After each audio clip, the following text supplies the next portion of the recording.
সকলকে আবার নমস্কার।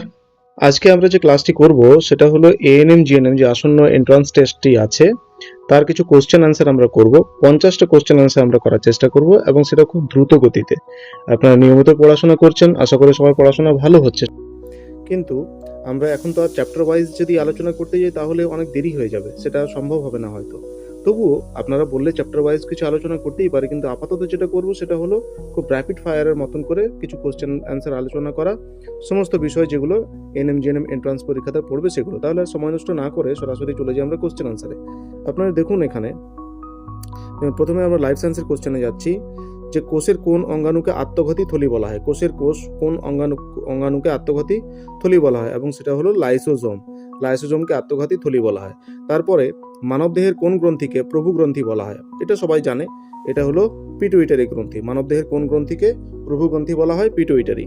তারপরে ডিএনএ এর গুয়ানিনের পরিপূরক ক্ষার কোনটি? কমপ্লিমেন্টারি বেস যেটাকে বলা হয়। ডিএনএর যেটা গুয়ানিনের পরিপূরক ক্ষার কোনটি?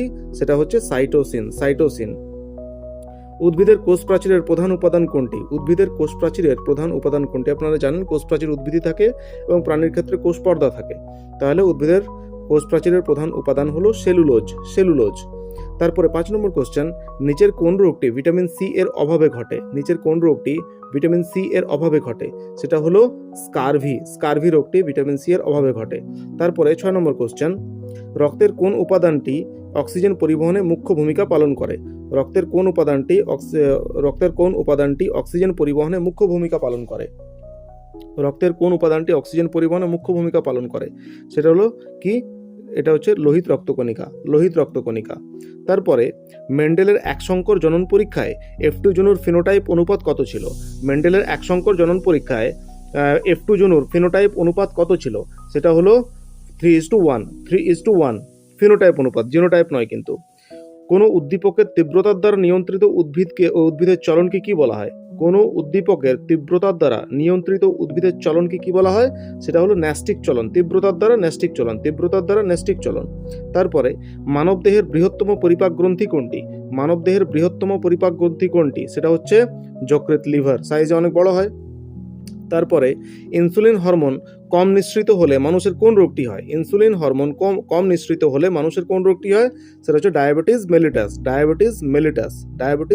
তারপরে মাইটোসিস কোষ বিভাজনের কোন দশায় ক্রোমোজোমগুলি বিষুব অঞ্চলে সারিবদ্ধভাবে সজ্জিত থাকে?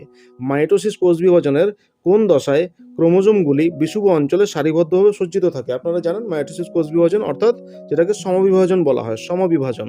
তাহলে মেটাফেজ দশায় সবকিছু যে ক্রোমোজোমগুলো সেগুলো কি বিষুব অঞ্চলে সারিবদ্ধভাবে সজ্জিত থাকে। তারপরে ফুসফুস থেকে বিশুদ্ধ রক্ত বাম অলিন্দে পৌঁছায় কার মাধ্যমে? সেটা হচ্ছে ফুসফুসীয় শিরা। পায়রার ডানায় কয়টি রেমিজেস নামক পালক থাকে? এবং সেটির উত্তর হলো 23টি রেমিজেস নামক পালক থাকে। তারপরে নেফ্রনের কোন অংশে মূত্রের প্রধান ফিল্ট্রেশন বা আল্ট্রাফিল্ট্রেশন ঘটে? নেফ্রনের আপনারা গঠনটা জানেন। নেফ্রনের কোন অংশে মূত্রের প্রধান ফিল্ট্রেশন বা আল্ট্রাফিল্ট্রেশন ঘটে? সেটা হলো ম্যালপিজিয়ান কর্পাসল। তারপরে নিচের কোনটি একটি মশাবাহিত প্রোটোজোয়া ঘটিত রোগ? বাহক হচ্ছে মশা, অর্থাৎ ভেক্টর হচ্ছে মশা, কিন্তু যে জীবাণু সেটি হচ্ছে একটা প্রোটোজোয়া, সেটা হলো ম্যালেরিয়া। ঠিক আছে, ম্যালেরিয়া হচ্ছে একটা মশাবাহিত প্রোটোজোয়া ঘটিত রোগ। আপনারা জানেন পিএফ এবং পিভি, প্লাজমোডিয়াম ফ্যালসিপারা এবং প্লাজমোডিয়াম ভাইভ্যাক্স।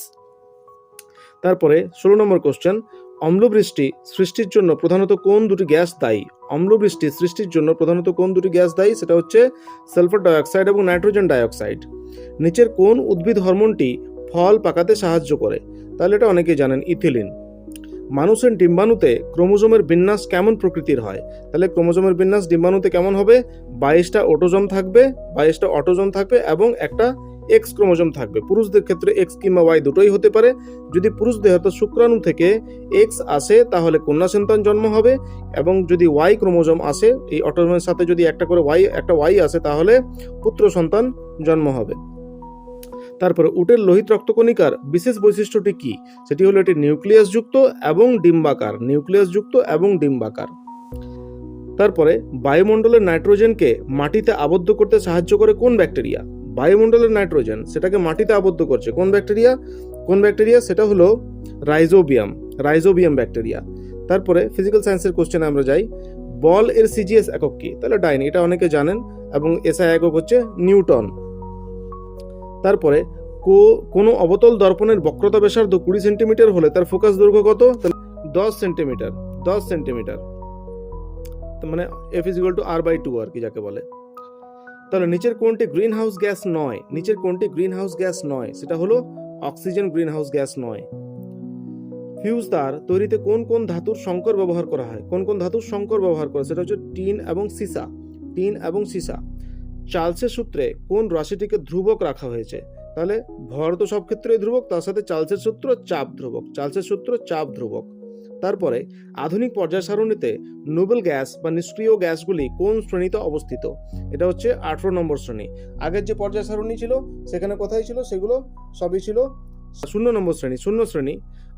আগের যে পর্যায় সারণী ছিল সেখানে সব ছিল 0 শ্রেণীতে, এখন এটাকে 18 নম্বর শ্রেণী বলা হয়। ডোমেস্টিক বা বাড়ির বৈদ্যুতিক লাইনে লাইভ তারের সাধারণ রং কি হয়? সাধারণ রং কি হয়? সেটা হবে বাদামি বা লাল। লাইভ তার লাল হয়। তরল থেকে বাষ্পে পরিণত হওয়ার প্রক্রিয়াকে কি বলা হয়? খুব সাধারণ কোশ্চেন এটা, বাষ্পীভবন। তরল থেকে বাষ্পে পরিণত হওয়ার প্রক্রিয়াকে বলা হয় বাষ্পীভবন।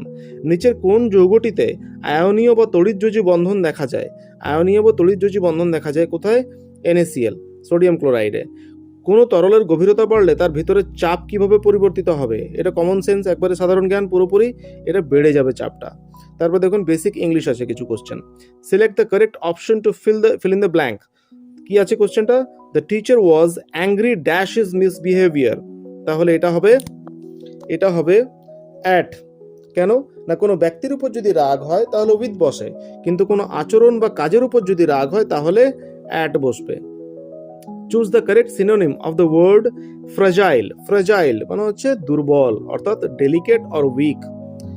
তারপরে fill in the blanks with appropriate tense form। He dash here for the last 5 years। কিছু সময় ধরে সে এখানে বসবাস করছে, তাহলে কি হবে? হ্যাজ বিন লিভিং, অর্থাৎ প্রেজেন্ট পারফেক্ট কন্টিনিউয়াস টেন্স। তারপরে identify the misspelled word from the options below. তাহলে রিসিভ, বিলিভ, সেপারেট, টুমরো। তাহলে টুমরো সঠিক বানান এটা, মানে এইটা আর কি। টুমরো সঠিক বানান হচ্ছে এইটা, মানে এটা দেওয়া আছে, আর সঠিক বানান হচ্ছে এটা। তারপরে হচ্ছে চেঞ্জ দ্য ভয়েস।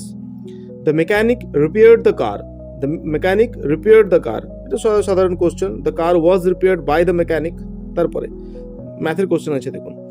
এক ব্যক্তি 500 টাকায় একটি ঘড়ি কিনে 600 টাকায় বিক্রি করলেন, তার লাভের শতকরা হার কত? তাহলে 500 টাকায় কিনেছিলেন, 600 বিক্রি করেছেন, তাহলে নর্মাল লাভ কি? 600 থেকে 500 বিয়োগ করলে কত হয়? 100। তাহলে 500 টাকায় 100 টাকা লাভ, 100 টাকায় তাহলে 20% লাভ হবে। তারপরে এই যে সমান্তর প্রগতি আছে 5, 8, 11, 14, কত হবে? 3 3 বেড়ে যাচ্ছে, তাহলে শেষে হয়ে যাবে এটা 17 উত্তর হবে পরেরটা। তারপরে x² - 5x + 6 = 0 সমীকরণটির বীজ বা মূল দুটি কি? কিছুই না, এটা মধ্য সহগ বিশ্লেষণ হবে এবং শেষে বেরোবে কি? শেষে বেরোবে x - 2 × x - 3 = 0, অর্থাৎ x = 2 এবং x = 3, এই দুটো বীজ বেরো, অর্থাৎ এইটা ঠিক।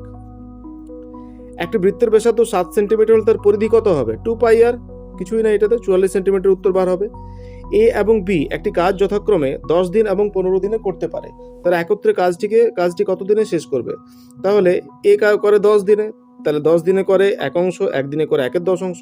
বি 15 দিনে করে 1 অংশ, 1 দিনে করে 1/15 অংশ, দুটো যোগ করবেন এবং শেষে দেখবেন যে ওই অত অংশ কাজ করতে লাগে 1 দিন, তাহলে 1 অংশ কাজ করতে লাগে কত দিন? উত্তর বার হবে 6 দিন। হ্যালির ধূমকেতু কত বছর পর পর দেখা যায়? তাহলে 76 বছর পর পর দেখা যায় হ্যালির ধূমকেতু। বর্তমান রাষ্ট্রপতির নাম কি? আমাদের মাননীয় দ্রৌপদী মুর্মু নাম। নোবেল পুরস্কার বিজয়ী প্রথম ভারতীয় কে ছিলেন? নোবেল পুরস্কার বিজয়ী প্রথম ভারতীয় ছিলেন রবীন্দ্রনাথ ঠাকুর। মানবদেহের তাপমাত্রা মাপা থার্মোমিটার কোন ধাতুর ব্যবহার করা হয়? সেটা হচ্ছে পারদ একটা তরল ধাতু, সেটার ব্যবহার করা হয়। পশ্চিমবঙ্গের কোন জেলাকে ধানের গোলা বলা হয়? তাহলে পূর্ব বর্ধমান। আগেকার দিনে যখন বর্ধমান অবিভক্ত ছিল তখন পুরো বর্ধমান জেলাকে বলা হতো, এখন পূর্ব বর্ধমান। তারপর লজিক্যাল রিজনিং, জোটে সম্পূর্ণ করুন। ডাক্তার, হাসপাতাল, শিক্ষক, তাহলে ডাক্তার হাসপাতালে কাজ করবেন, শিক্ষক কোথায় কাজ করবেন? তার কর্মক্ষেত্র কোথায়? তাহলে বিদ্যালয়।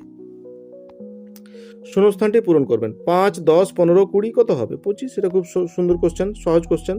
যদি কোনো সংকেত সিএটি কে ডিবিইউ বলা হয়, লেখা হয় আর কি, তবে ডিওজি কে কি লেখা হবে? তাহলে সি আর ডি, দেখুন সি এর পরে ডি আছে, এর পরে বি আছে, টি এর পরে ইউ আছে, তাহলে এগুলো পরপর হবে। ডি এর পরে কি আসবে? এবিসিডি ই, তাহলে এবিসিডি ই, তাহলে ডি এর পরে ই আসবে। তারপরে ও, ও এর পরে কি আসবে? পি আসবে। দুই ক্ষেত্রে পি আছে, এখানেও কিন্তু পি আছে, দেখুন ই আছে।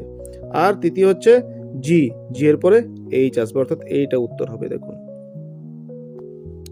তারপরে নিচের চারটির মধ্যে কোনটি বাকিদের থেকে আলাদা? নিচের চারটির মধ্যে কোনটি বাকিদের থেকে আলাদা? কান, চোখ, নাক, হাত। বাকিগুলো কিন্তু জ্ঞানেন্দ্রিয়, এটা কিন্তু জ্ঞানেন্দ্রিয় নয়।